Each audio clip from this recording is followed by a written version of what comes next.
Réconfortez, réconfortez mon peuple, dit votre Dieu. Parlez au cœur de Jérusalem et proclamez à son adresse que sa corvée est remplie, que son châtiment est accompli, qu'elle a reçu de la main du Seigneur 2 fois le prix de toutes ses fautes. Une voix proclame: dans le désert, dégagez un chemin pour le Seigneur, nivelez dans la steppe une chaussée pour notre Dieu. Que tout vallon soit relevé, que toute montagne et toute colline soient abaissées, que l'éperon devienne une plaine et les mamelons une trouée. Alors la gloire du Seigneur sera dévoilée et tous les êtres de chair ensemble verront que la bouche du Seigneur a parlé. Et quant à toi, monte sur une haute montagne, Sion, joyeuse messagère, élève avec énergie ta voix, Jérusalem, joyeuse messagère, élève-la. Ne crains pas, dis aux villes de Juda, voici votre Dieu, voici le Seigneur Dieu. Avec vigueur il vient, et son bras lui assurera la souveraineté. Voici, avec lui son salaire, devant lui sa récompense. Comme un berger, il fait paître son troupeau. De son bras il rassemble, il porte sur son sein les agnelets, procure de la fraîcheur aux brebis qui allaitent. Loué soit-il. C'est l'évangile de Matthieu, c'est le chapitre 10 et c'est à partir du verset 37. Et je vais tout de suite vous dire que pour ce qu'il en est des couleurs faciales que me donne cette caméra, je ne sais pas quoi faire pour le corriger. Mais c'est bien moi, un peu rouge, oui, mais c'est bien moi. Qui aime son père ou sa mère plus que moi, dit Jésus à ses disciples, n'est pas digne de moi. Qui aime son fils ou sa fille plus que moi n'est pas digne de moi. Qui ne se charge pas de sa croix et me suit n'est pas digne de moi. Qui aura assuré ou trouvé sa vie la perdra. Et qui perdra sa vie à cause de moi la trouvera et l'assurera. Qui vous accueille m'accueille moi-même. Et qui m'accueille accueille celui qui m'a envoyé. Qui accueille un prophète en sa qualité de prophète recevra une récompense de prophète. Et qui accueille un juste en sa qualité de juste recevra une récompense de juste. Ou un salaire, si vous préférez. Quiconque donnera à boire ne serait-ce qu'un verre d'eau fraîche à l'un de ses petits en sa qualité de disciple, en vérité, je vous le déclare, il ne perdra pas sa récompense ou son salaire, c'est comme vous voulez à ce moment.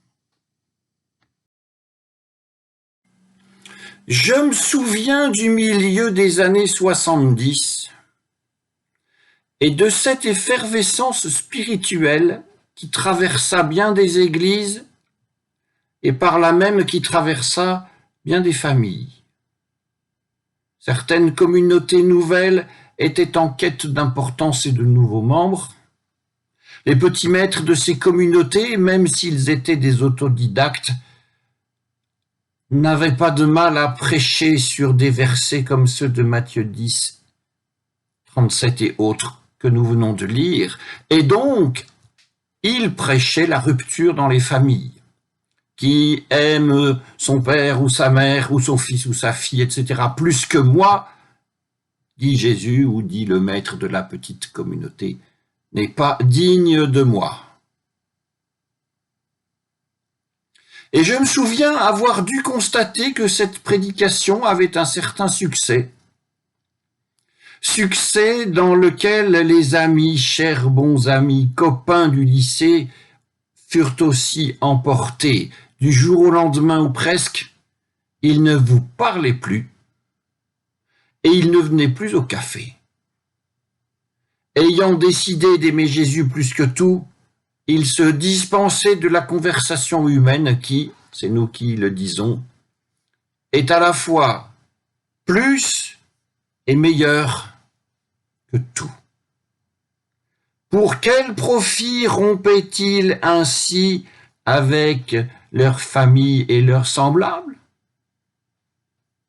Eh bien, ainsi, certains morceaux d'évangile ont-ils un aspect assez redoutable.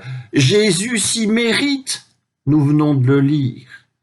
Et le prix de ce mérite est la rupture entre le croyant et sa famille. Pas forcément une rupture massive et brutale, il y a d'autres fragments d'évangile pour ça.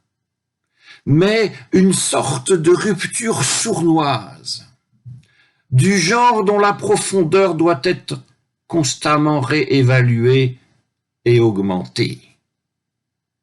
Et les divers ordres et commandements qui servent à mettre en place ces profondes séparations sont, vous l'avez entendu, dans la bouche de Jésus. Mais dans notre bouche vient une certaine question. Jésus a-t-il vraiment dit?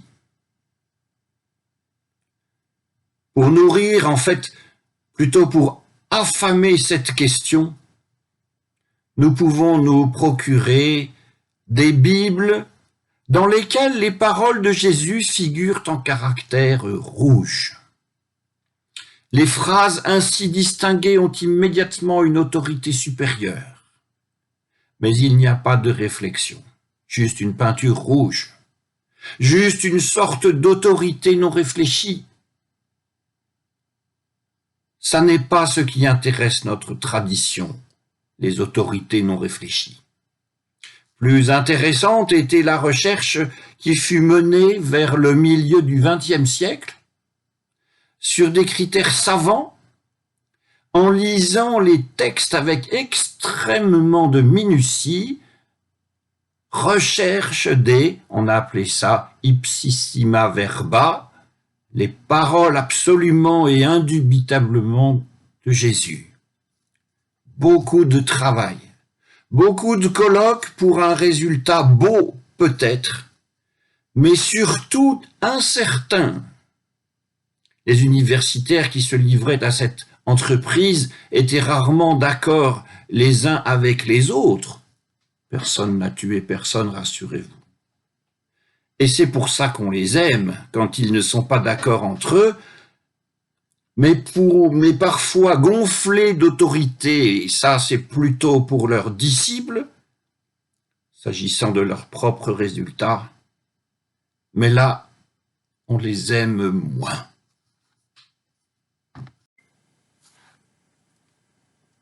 Les versets de Matthieu que nous lisons et méditons sont peints en rouge dans telle Bible.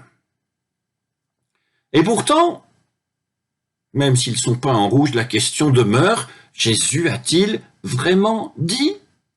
Qui aime son père ou sa mère, etc., plus que moi n'est pas digne de moi? La question demeure, et devant cette question, nous allons poser comme une petite muraille. Nous sommes dans l'évangile de Matthieu, évangile dont le style et le ton sont souvent agressifs et rudes, un peu comme si des rabbins, mais ça le ferait aussi avec des pasteurs, de tendances très opposées, qui plus est tout à fait proches cousins, ce sont les disputes les plus dures, comme si ces gens se disputaient. Certains de ces personnages pourraient être des sympathisants de Jésus, d'autres des ennemis de Jésus. Et vous savez, entre proches ennemis, pour disqualifier l'autre, on peut lui emprunter ses propos, ses arguments et les pousser à l'extrême. Et c'est comme ça, souvenez-vous, c'est comme ça, c'est par ce type d'emprunt et de volonté d'être désagréable, d'être tueur de son frère le plus proche dans la foi, et c'est comme ça donc qu'une femme se trouva 7 fois mariée à 7 frères, avant que tout le monde meure. Et je vous dis pas la suite. S'agissait-il d'un débat sur le mariage? Ce serait futile de l'affirmer. S'agissait-il d'autre chose? Oui, il s'agissait vraisemblablement d'une méditation théologique sur la résurrection et sur la liberté. C'est la même chose. Entre bon usage et mésusage du texte, il appartient alors au lecteur de faire la part des choses. Il lui appartient de trouver ce qui est bonne nouvelle, et puisqu'on appelle l'évangile le texte et évangile le message, nous dirons et nous disons qu'il appartient toujours au lecteur de trouver l'évangile dans l'évangile. Et ce n'est pas pour rire que cette formule apparaît. C'est une formulation qui invite à ne pas proclamer trop rapidement que la bonne nouvelle commence à tel endroit, un verset précis, et est proclamée jusqu'à tel autre endroit, un autre verset précis. Nous avons ainsi exploré Matthieu 10, 37, un verset.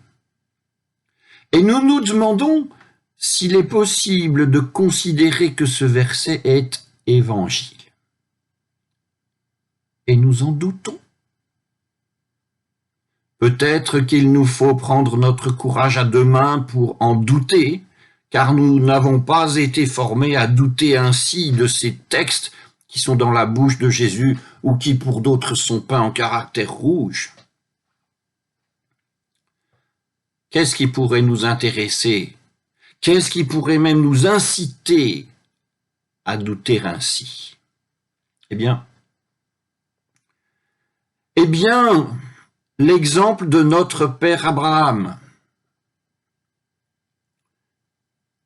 ou l'exemple de notre père Moïse, l'un et l'autre qui n'hésitèrent pas à interpeller Dieu lui-même, jusqu'au point où leur interpellation fit se transformer le décret divin. La leçon à retenir ici est que le décret divin peut dépendre de l'intercession humaine. Passera-t-on ainsi au verset suivant? Une fois que nous aurons médité profondément celui qui précède? Imaginons que le croyant dont nous parlons et que nous observons a réglé ses problèmes avec sa famille, à Dieu. Il s'est déchargé de sa propre croix, on dirait, je me barre. Très bien, il est libre et digne de Jésus-Christ, ah oui. Apparemment, après une lecture rapide, oui, mais à bien y regarder, ça n'est pas ça. Qui ne prend pas sa croix et me suit n'est pas digne de moi. Mais quelle était la croix? Maudite famille, peut-être. C'était peut-être la croix. Bien d'autres croix sont envisageables. Mais la croix dont Jésus parle ne fait grâce d'aucun des soucis du temps. Et même si l'on voit certains des disciples de Jésus tout quitter pour le suivre, l'injonction de porter sa croix tient encore et toujours la croix que porte le croyant, la sienne. Et ainsi, on n'épouse pas l'évangile de Jésus-Christ pour être délivré de l'humanité qui est nôtre, ni d'ailleurs pour se vanter d'appartenir à une humanité renouvelée. Mais là, c'est insatisfaisant. Nous venons de faire 2 phrases négatives et nous attendons des phrases positives sur l'évangile. L'évangile est grâce et joie. L'évangile est exultation et paix. Mais comme cela est difficile, Et pourvu que ce que nous disons et ferons ne vienne pas obturer, bloquer cette voie ouverte, cette compréhension ouverte qui est tellement propre à l'Évangile.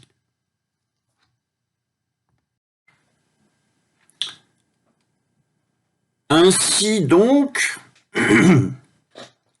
pour éviter que tout ne vienne s'obturer, se bloquer ou quoi, ainsi donc, écarterons-nous le verbe « trouver » que nous avons dans notre texte, ce Eureka d'Archimède, qui met fin à la recherche, puisque, une fois la chose trouvée, que reste-t-il à faire?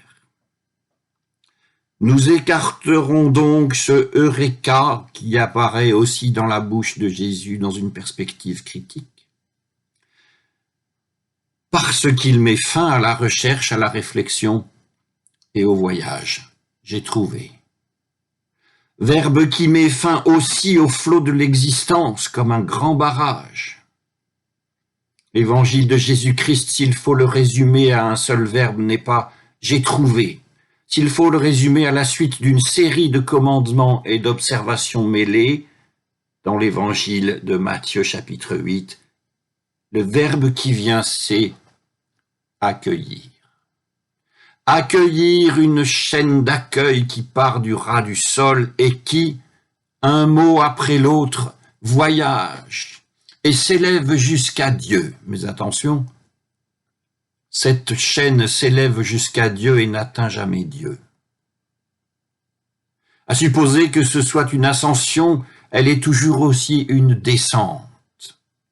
L'accueil d'une descente, un chemin dont le mot accueil est et reste et restera le maître mot, car il s'agit de poursuivre la route toujours. Et telle est la vie de ceux qui vivent l'Évangile. Et le reste,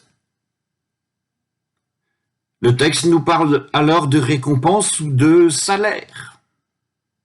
Que gagne-t-on à vivre l'Évangile, c'est-à-dire à l'accueillir? Salaire de prophète, qu'est-ce que c'est? Salaire de juste, qu'est-ce que c'est? Et qu'est-ce que ça peut être d'autre que la présence du prophète et la présence du juste à vos côtés? Comme le salaire de l'étude, seul et ensemble sera la fécondité, la joie et la continuation de l'étude. Cependant, que viendront s'éroder toutes sortes de mérites liés au titre, aux origines ou à l'ancienneté. Sœurs et frères, sur ce parcours et le temps aidant, l'Évangile aussi aidant le temps, les choses doivent devenir de plus en plus simples. Comme un verre d'eau, ce qui ne les empêchera pas de devenir de plus en plus belles. Amen.